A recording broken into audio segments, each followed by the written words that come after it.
Bonus depreciation was first passed back in 2017 with the Tax and Job Cuts Act. And what that allowed was an accelerated amount of depreciation. Now, for folks that don't really understand much about depreciation, it's actually a tax loss, it's a paper loss. But when you have this paper loss, you actually get to use that against your income. So it's a way for you to lower your taxes. Now, what bonus depreciation allowed was certain types of assets or certain parts of a building could be accelerated 100%. So instead of taking a little bit of depreciation every year for 5 years or 15 years, you got to take it all up front. And of course, we all know there's time value of money. So if you can take that deduction up front and pay less taxes up front, that's always better.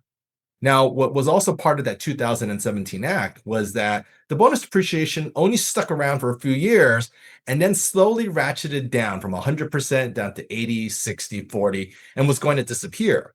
But with the recent One Big Beautiful Bill Act, that was now made back up to 100%, starting with all investments this year since passage.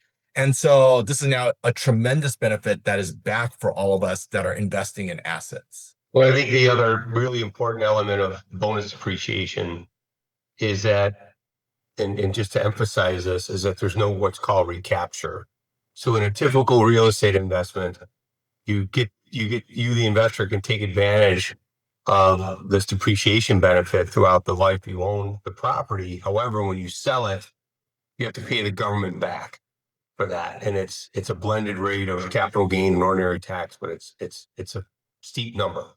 Especially if you've taken all of your investment and depreciated it down. So you actually can sell a property and owe the government money, theoretically. So the way the program works is because of the fact that after 10 years, the government basically gives you what's called a full fair market basis step up in value, which is how you don't pay any gain on the gain. Your basis goes back to 100% of your original investment, which is a little bit complicated. But what it really means is you never have to pay the government back for all the benefits you got from depreciation throughout the holding period. And bonus depreciation is valuable because it's accelerated. However, annual depreciation also comes out of these investments.